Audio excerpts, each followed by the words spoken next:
네, 안녕하십니까. 경주포커스 김종덕 기자입니다. 2019년 4월 17일 경주포커스 뉴스 브리핑을 시작하겠습니다. 오늘도 지난 15일날 정부가 발표했던 중수로, 경수로 원자력 해체 요소 분리설립, 이거에 대한 파장들이 어제 시의회 기자회견도 있었고, 또 경주시 원전 범시민대책위원회 성명서 발표 있었고요.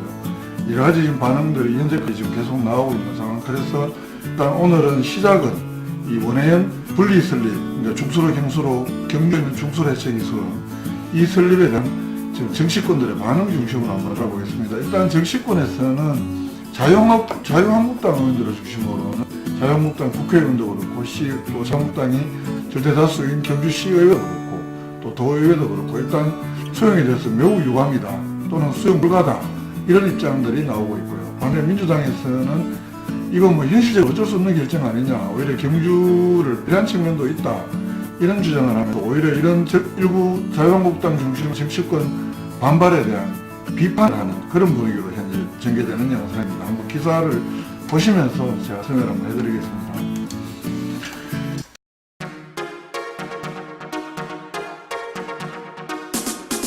이 원해연 분리 설립에 대해서 정치권에서는 오늘 말씀드렸다시피 크게 좀 반응이 엇갈리고 있는데요.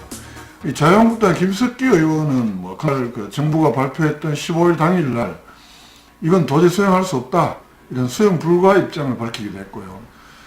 그런 표현도 했습니다. 문재인 정권의 PK 파 따지기에 따른 정치적 결과물이다, 이렇게도 표현을 했고, 그날 항의의 뜻으로 고리원자력 본부에서 있었던 양해각서 체결식에도 불참했다, 이런 사실을 스스로 보도를 해서 공개하기도 했고요.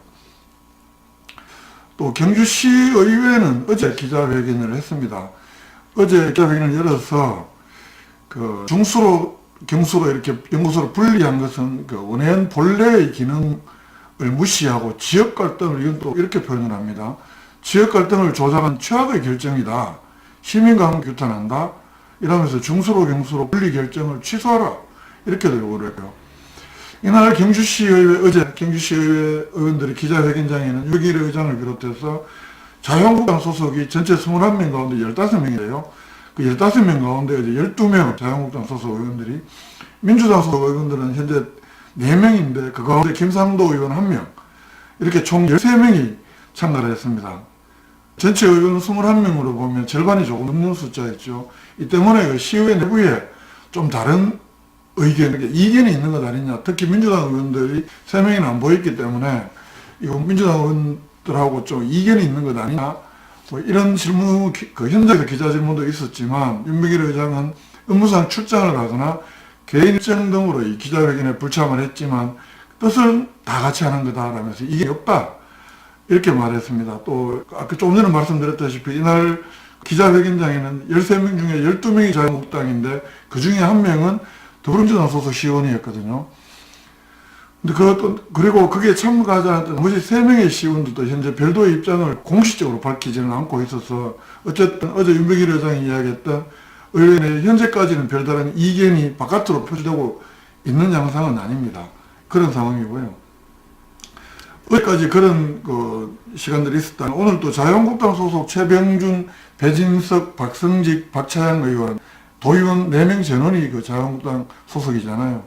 오늘 공동 입장문을 냈는데, 적합성, 타당성 모두 무시한 결정이다, 이렇게 유감이다, 이렇게 표현을 하면서 납득할 만한 근거를 제시를 하거나 경주지역에 설립 예정인 원전해체 연구소를 타 지역과 동등한, 그러니까 부산, 울산에 짓는 것과 동일한 수준의 계획을 수립하고 함께 방사성 폐기물의 안전관리 대책도 제시해달라, 이렇게 요구를 했는데, 경북 중수령이 노형 특성별로 좀 다르다, 여러 가지 장비나 이런 것도 다르다, 이렇게 이야기를 했는데, 어쨌든 타 지역과 동등한 수준이라는 것이 어떤 의미인지는 정확히는 모르겠습니다만 최소한 예산 투입 규모나 그래서 지역경제에 미치는 파효과는 동등한 수준으로 해달라, 이런 요구가 아닌가 싶습니다.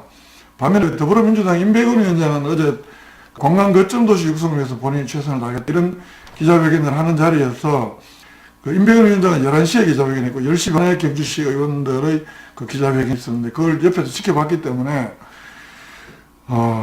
이건 임백은 위원장은 그 자리에서 좀 긍정적으로 평가를 했습니다. 우리 모두가 힘을 모은 결과다. 에너지 융복합 클러스터로 가는 교두보를 마련한 또 하나의 기반을 갖게 됐다, 따게 됐다, 이렇게 긍정적으로 평가를 했고요. 그리고 오늘 민주당 경주시 지역위원회 명의로 그 경주시 의원들 또 정치권의 반발을 비판하는 이런 논평을 냈습니다. 논평에서 이 민주당 경주시 지역위원회는 2012년부터 근 8년 동안이나 이 원외연 유치가 논의가 되었고, 이 문제는 이명박 박근혜 정권에서 거의 시원도 전 자유한국당 계열, 또 도지사, 경주시장, 경주국회의원, 시의원 이런 분들이 활동하고 있었음에도 그동안 손을 놓고 있었거나 또는 해결하지 못하고 있다가 이제 와서야 뒷북치듯이 정부 결정 철을 운운하는 것은 참으로 한심할 수밖에 없는 처사이고 무능력과 무책임을 스스로 드러낸 꼴 아니냐, 이런 아주 날선 논평을 냈습니다. 특히 또 노무현 정부랑 문재인 정부는 방패장 건설이나 원외연 입지 결정과 이런 첨예한 지역에 깔리는 이런 문제들을 회의하지 않고 역대 다른 정부처럼 미적거리거나 미루지 않고 책임 있는 자세로 주저없이 결단을 해오고 있다라면서 이러한 행동을 인정을 하고 또 국가 정부의 처한 어려움을 이해하면서 함께 할 때 정부와 원활한 관계를 유지도 할 수 있고 또 경주가 원하는 여러 가지 에너지 과학 연구단지라는 이런 사업도 또 받아낼 수 있을 것 아니냐, 이런 날선 논평을 오늘 냈습니다. 예. 다음 소식을 보겠습니다.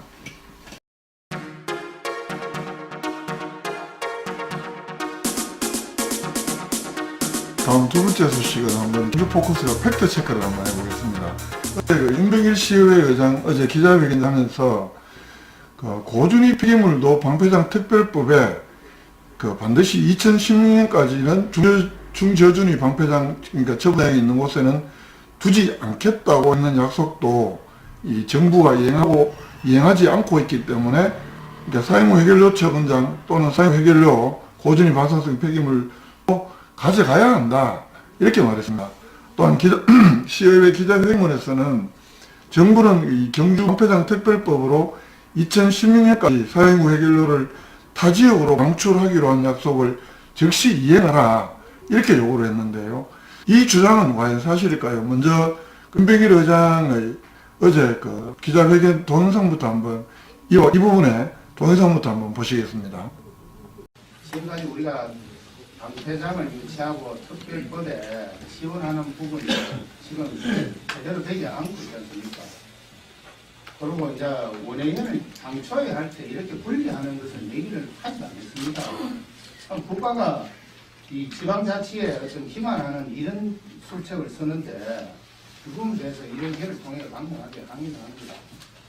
어차피 2016년에 고준위 폐기물도 방패장 특별법에 반드시 2016년에 중저준위 방패물이 있는 곳에는 두지 않겠다고 했는 그런 약속도 지금 이행하지 않기 때문에 그 부분도 다 가져가야 되는 거지, 모든 부분이. 부분만 됩니다. 이런 내용의 발언이었는데요. 그럼 이 발언은 과연 발언대로 또 기자회견문에 있는 내용대로 방패장 유치적 지원에 관한 특별법에 이런 내용이 있을지부터 한번 살펴보겠습니다. 예. 방패장 주민투표가 2005년 11월 달에 이루어지는데 입지 결정하기 위한, 그에 앞서서 정부에서는 정부 입법으로 2005년에 중저준위 방사성 폐기물 처분 시설의 유치적 지원에 관한 특별법, 줄여서 방패물 유치적 지원 특별법, 우리가 보통 특별법이라고 이야기하는 이 특별법을 발의를 하고, 그래서 국회에서 2005년 3월 31일 날 최종 통과가 됩니다. 이 법에서 사용 후 해결료 관련 시설을 언급한 것은 이 방패물 지역에 관한 유치적 지원에 관한 특별법 제 18조에 이렇게 언급이 됩니다. 그 18조를 보면 사용 후 해결료 관련 시설의 건설 제한을 한 내용이 들어있습니다.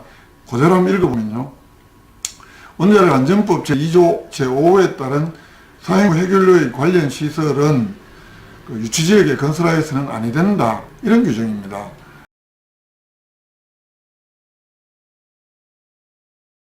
앞서 방패장 입지 선정 과정에서 고준위 방사성 폐기물 처분장 그리고 중저준위 방사성 폐기물 처분장을 동일한 형식으로 옛날로 거슬러 올라온 그룹도 이런 이야기들 쭉 있었잖아요. 이런 방침이 계속 잘 안 되고, 그리고 특히 2003년에 부안군에서 부안군이 신청을 했다가 주민들이 막 항의하고 거의 밀랑 수준의 난리가 나면서 야, 이 고준위 폐기물하고 중저준위 방사성 폐기물을 같이 하면 안 되겠다. 일단 중저준위 방사성 폐기물 처분 시설의 그 포화량이 그 포화 시점이 굉장히 그 당시 시점에서 보면 4년밖에 안 남은 2008년까지 이렇게 포화가 되겠다.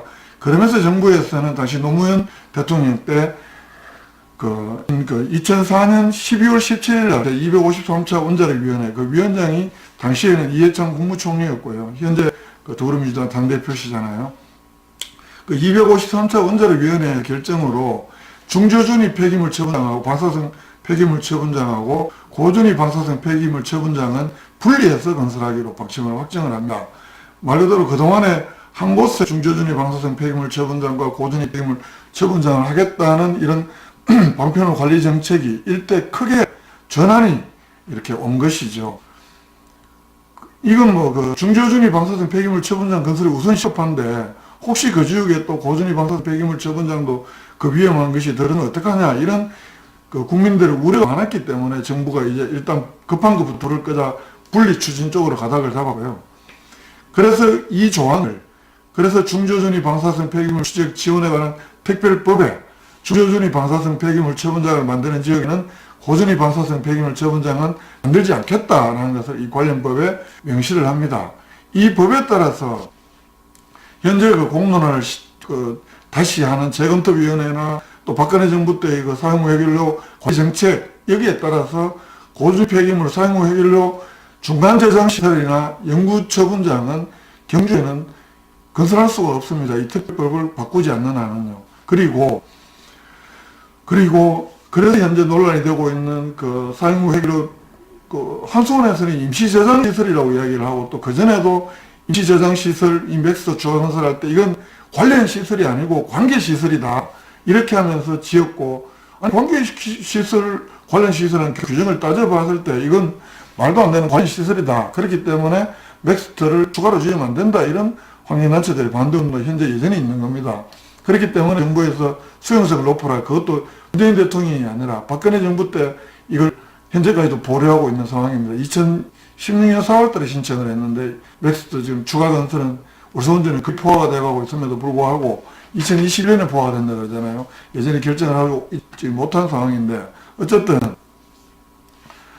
그 방금 윤 회장의 주장대로 이 방표장 지적 지원 특별법에 2016년까지 경주 울산원전을 보관 중인 사용 해결료를 경주 바깥으로 반출해야 한다는 내용은 과연 있을까요? 결론은 눈을 씻고 찾아봐도 없습니다. 특별법 외에도 2016년까지 경주 바깥 지역으로 반출한다는 이런 표현은 없습니다.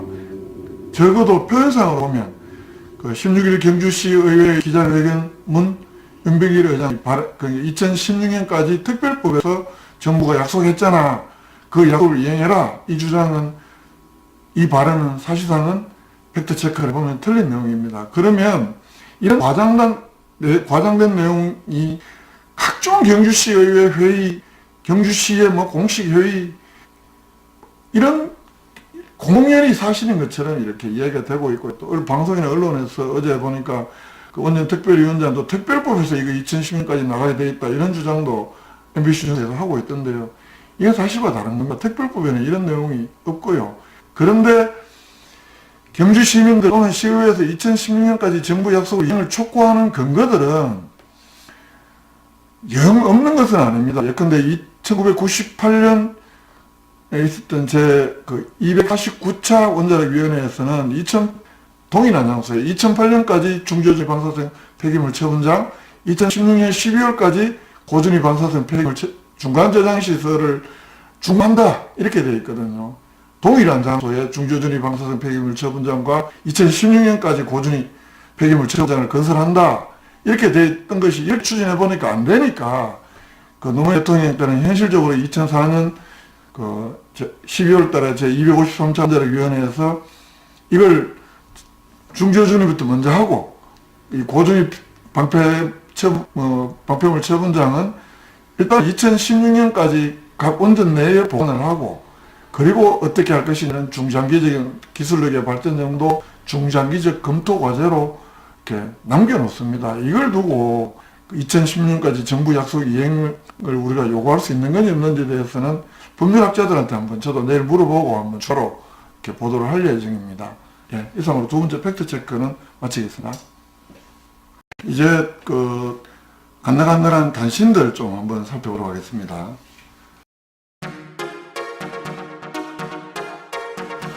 단신들은 오늘 그런 뉴스들이 좀 많지 않습니다만 경주 엑스포공원에서 오늘 21일 날 서랍을 그 전국 사진 촬영 대회 그 경주 세계문화 엑스포공원을 배경으로 개최되는 소식입니다. 이건 그 한국사진작가협회 경북지부 경주지부가 주최하는 제29회 전국 서랍을 사진 촬영 대회 그 21일 날 경주 세계문화 엑스포에서 열린다고 합니다.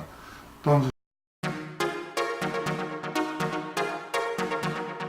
예, 두 번째 단신 간포의 국제통상마이스터 고등학교라는 게 지금 그 설립을 준비 중인데요. 오늘 그 경주 출신의 그 우리나라 10대 건설회사 하는 서희건설 이봉만 회장하고 그 이 간포 국제통상마이스터가 산학 업무협약을 맺었다는 그런 소식입니다. 어쨌든 학교 발전을 위해서 뭐 여러 가지 좀 바람직한 방향이 아니겠느냐. 이 간포 국제통상마이스터 고등학교는 현재 그 간포고등학교 자리에 그 있는 건데요. 그 서희건설하고 오늘 산학 업무협약을 체결했고, 그래서 앞으로 그 서희건설에서는 글로벌 비즈니스 무역 인력 양성, 또 현장 체험 실습이나 프로그램 운영 지원, 시험 정보 제공이나 인재 추천을 통한 우수 인력 확보 이런 것들을 지원한다고 합니다. 마이스터 고등학교는 그 간포 마이스터 고등학교는 김석기 국회의원이 그 교육문화체육관광위원회 위원이던 작년 1월달에 교육부로부터 경주에 유치한 국내 최초 국제무역통상 분야 전문 인력 양성을 위한 국제통상 마이스터 고등학교인데요. 322억을 들여서 2020년 3월달 개교를 목표로 하고 있다고 합니다. 다음 소식 보시겠습니다.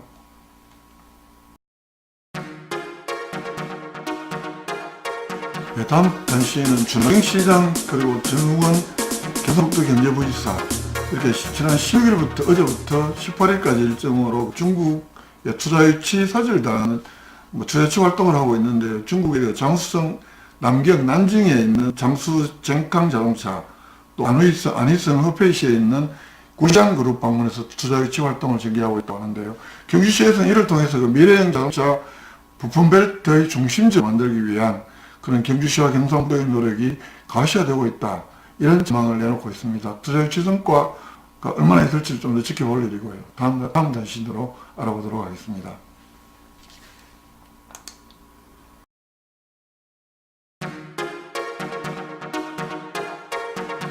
경주시 올해 첫 모기 행사 어제 남산들에서 특수 및 살상목관 회원인 안영석 씨 논에서 어제 실시했다고 합니다. 이 원래 첫 모내기 품종은 조평벼인데요.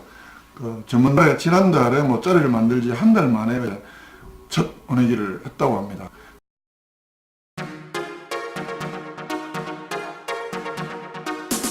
예, 경주시에서 그 본격적인 유농철에 맞춰서 병해충 방제나 또 제초 작업 이렇게 해서 그 농약 중독이나 문병, 피부장애 이런 그 사람 농업인들의 피해를 예방하기 위해서 한 4,600만원 가량 예산을 들여서 그 농약 방제복이나 안전마스크, 광경 여기 사진에 있는 것처럼 이런 새로 구성된 1,030세트를 구입해서 농업인들에게 무상으로 제공한다고 하는데요. 이 내가 필요하다 싶으시면 각 읍면동 행정복지센터 옛날로는 읍면동 사무소에 이렇게 문의를 해보시면 상세하게 안내를 받을 수 있다고 하고요. 그리고 시립송화동 도서관에서는 5월 가정의 달을 앞두고 여러 가지 가족들과 아이들이 함께 할 수 있는, 그러니까 아이들도 가족이니까요. 아이들, 어른들이 함께 할 수 있는 가족 단위의 다양한 프로그램들을 마련하고 있다고 합니다. 포커스 그 홈페이지에서 관련 소식들 확인하시기 바랍니다. 예. 이상으로 2019년 4월 17일 경기포커스가 준비한 뉴스 브리핑은 다 진행을 했습니다. 15일날 원해인을 원자력 해체 연구소를 중수로, 경수로 이렇게 분리 설립하기로 정부 방침이 최종 확정이 되면서 그 이후에 어제 오늘까지 다양한 이렇게 반응들이 아까 말씀드렸다시피 이어지고 있습니다. 반발하는 쪽, 수용하기 어렵다는 쪽에서는 경주가 원전은 뭐 경수로 원전도 있고 중수로 원전도 있고 중저준위 방사성 폐기물 처분장도 있고 한수원 본사도 있고 그야말로 원전의 어떤 모든 부분들이 다 있는 곳인데 당연히 그 이원자력 해체연구소가 경제에 왔어야 되는 것을 이 정치적인 논리로 부산 울산이 경수로 해체연구소 그리고 원자력 해체연구소를 가져갔다. 그래서 분하다, 수용할 수 없다. 뭐 이런 식의 주장들을 펼치고 있습니다. 마치 경주에 와야 되는 것을 당연히 경주에 왔어야 되는데 이걸 그 정책인 논리 가지만 사실은 문재인 대통령의 출신이 부산이기 때문에 부산, 울산을 고려해서 또 울산시장이 그 민변에서 같이 활동했던 변호사시고 하니까 그런 그 정치적 결정이다 이렇게 주장을 하는 거고요. 또 일각에서는 말도 안 되는 소리 좀 하지 마라. 이건 과거 정권의 방식이 그런 것이고 그런 식으로 이야기를 하면 표본 많은 부산 경남에 몰빵을 해버리지 뭐하러 중수로 원자를 여기에 경주에 떼주겠냐. 그야말로 말도 안 되는 주장이다. 오히려 현실적으로 경주의 중수로 여러 가지 노형 특성이나 이런 걸 봤을 때 다 가져가졌고 경주의 중수로 해체 기술은 조금만 하더라도 이 정부가 훨씬 앞선 정부들보다는 좀 냉정한 정부 아니냐 생각에 고민했고 이렇게 봐야 한다. 그러면서 오히려 정부의 이런 어려움들을 이해하면서 정말 경주가 찾을 수 있는 실익들을 찾아가려는 노력들을 제대로 하는 것이 더 필요한 시점이 아니냐 이런 주장을 내놓고 있는데요. 이 양자의 주장에 대해서 항상 경주 이게 지금 이명박 박근혜 대통령 때 같았으면 과연 우리 경주 정치권들이 어떤 반응을 보였을 거라 한번 생각해보면 저는 답이 보인다고 생각을 하거든요. 예, 이상으로 경주 포커스 뉴스 브리핑 4월 17일 방송 모두 마치겠습니다. 함께해 주신 여러분 모두 고맙습니다.